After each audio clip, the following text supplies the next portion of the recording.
இன்றைக்கி நம்ம என்ன பார்க்க போகிறோம் அப்படின்னா ரவா ஜாமுன் தான் பார்க்க போகிறோம். அதுக்கு வந்து நம்ம மாவு ஃபஸ்ட்டு பிசையணும். அதுக்கு வந்து நான் இந்த மாதிரி ஒரு பாத்திரம் வச்சுருக்கேன். உங்களுக்கு என்ன பிசையறதுக்கு பாத்திரம் தேவைப்படுதோ அந்த பாத்திரத்தை நீங்கள் எடுத்துக்கலாம். ஓகே ஃப்ரெண்ட்ஸ், இப்போ நம்ம வந்து ரவா போட்டுக்கலாம். போட்டாச்சு எல்லாமே.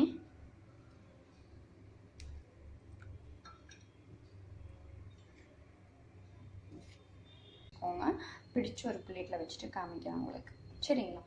இந்த மாதிரி கொஞ்சமாக இந்த அளவுக்கு குட்டியாக எடுத்துகிட்டு நல்லா இந்த மாதிரி உருண்டை பிடிச்சிக்கோங்க. இந்த மாதிரி உங்களுக்கு எவ்வளோ சைஸில் வேணுமோ அவ்வளோ சைஸ்க்கு எடுத்துக்கலாம். அது எவ்வளோ சைஸாக வேணாலும் இருக்கலாம். இந்த மாதிரி உருண்டை மட்டும் பிடிச்சி ஒரு கையில் கொஞ்சம் நெய்யோ இல்லை எண்ணெயோ நீங்கள் தடவிக்கலாம் உங்களுக்கு வேணும்னா. நம்ம இந்த மாதிரி உருண்டை பிடிச்சாச்சு. கிராக்கே இல்லாமல் பிசைஞ்சிடணும். ஒரு பிளேட்டில் வச்சாச்சு. இந்த மாதிரி எல்லாத்தையும் பிசைஞ்சிட்டு காமிக்கிறேன் உங்களுக்கு.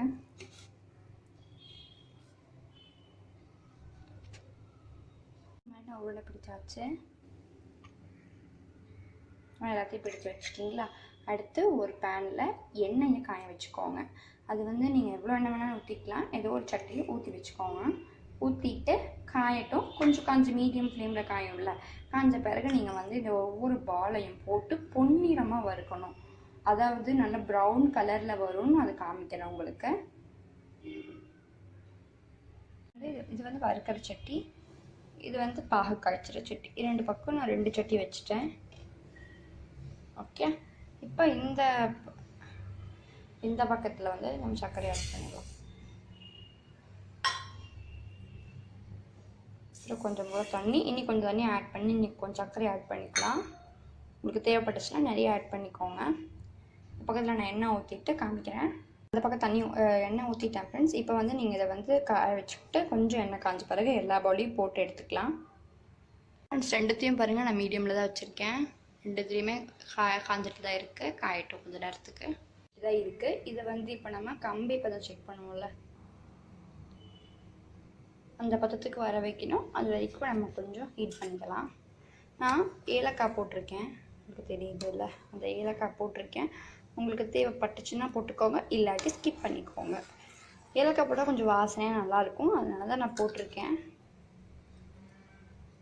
ஒரு லெமன் எடுத்து வச்சுருக்கேன் ஃப்ரெண்ட்ஸ். இந்த லெமன் இருக்கு இல்லையா, இதை வந்து 2ஆக கட் பண்ணி ஒரு பாதி பழத்தோட ஜூஸை மட்டும் எடுத்து வச்சுக்கோங்க. ஏன்னா அந்த பதத்தை மாறாமல் இருக்கணும் அப்படிங்கிறதுக்காக நம்ம வந்து இந்த பாகில் வந்து இதை ஆட் பண்ணணும். சப்போஸ் பாகு பதம் வந்துச்சுன்னா உங்களுக்கு நான் காமிக்கிறேன்.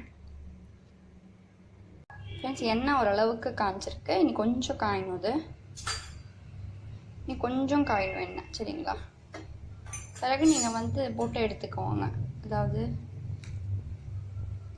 ரவா ஜாமுன்ஸை உள்ள போட்டு எடுத்துக்கலாம். இப்போ நம்ம ஒரு குட்டி பால் போட்டு பார்ப்போம்.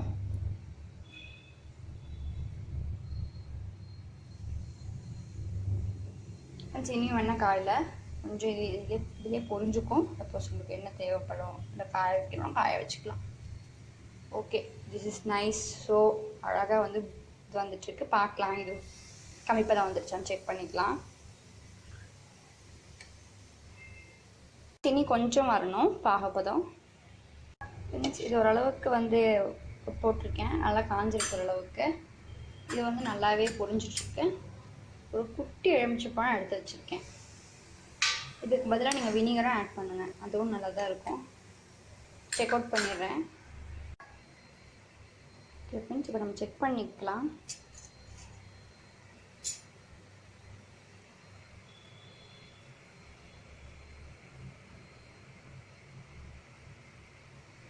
உங்களுக்கு தெரியாதுன்னு நினைக்கிறேன். ஒரு நிமிஷம். இப்படி வந்துட்டு போகுது பார்த்தீங்களா, அதுதான் பதம். இன்னொரு டைமும் நான் காமிக்கிறேன். இன்னொரு டைமும் நீங்கள் பார்த்துக்கோங்க.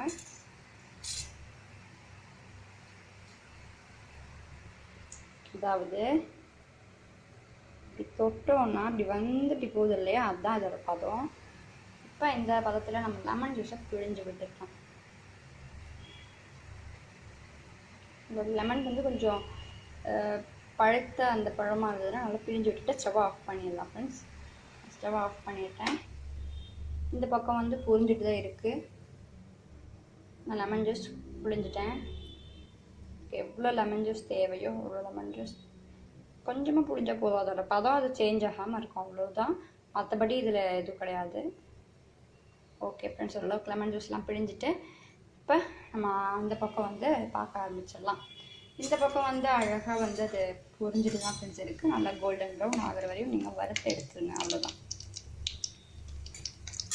பால்ஸ் எல்லாம் நீங்கள் போட்டுக்கோங்க, வெந்துடும், டக்குன்னு வெந்துடும். உங்களுக்கு வேகாட்டி நீங்கள் கரெக்டாக வேக வச்சு எடுத்துக்கோங்க.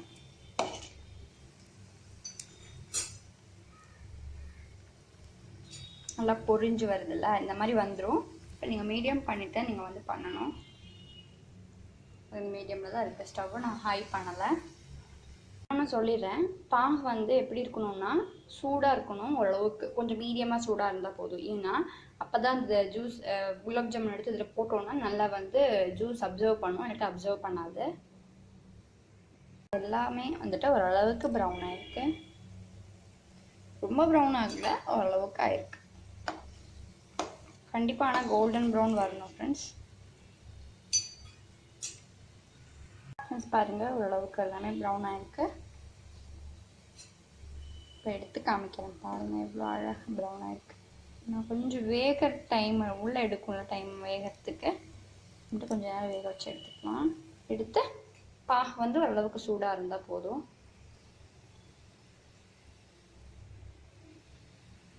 பாகில் போட்டாச்சு, இன்னும் கொஞ்சம் நேரம் அது ஊறட்டும். ஊறி எடுத்துகிட்டு காமிக்கிறேன்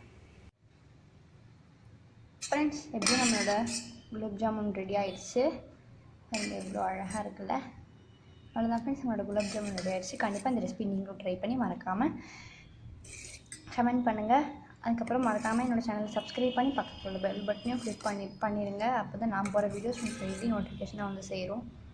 அழகாக மேலே வந்து ஊற்றி விட்டுட்டு ஃப்ரிட்ஜில் வச்சுருங்க. ஒரு 1 hour வந்து நீங்கள் ஃப்ரிட்ஜில் வச்சா தான் நல்லா ஜூஸியாக வரும். இல்லாட்டி ஜூஸியாக வராமல் ஒரு மாதிரி இருக்கும். நான் வந்து ஒரு குழியான பாத்திரத்தில் தான் போட்டு வச்சுருக்கேன். குழியான பாத்திரத்தில் போட்டு வச்சுருக்கேன். எல்லாத்தையும் ஆட் பண்ணிக்கிறேன். நல்லா மேலே அப்படியே ஆட் பண்ணி நம்ம ஃப்ரிட்ஜில் வச்சுக்கலாம். எடுத்தால் சூப்பரான ரவா குலாப் ஜாமுன் ரெடி ஆயிரும். தேங்க்யூ ஃபார் வாட்சிங் திஸ் வீடியோ ஃப்ரெண்ட்ஸ். நெக்ஸ்ட் வீடியோவில் பார்க்கலாம்.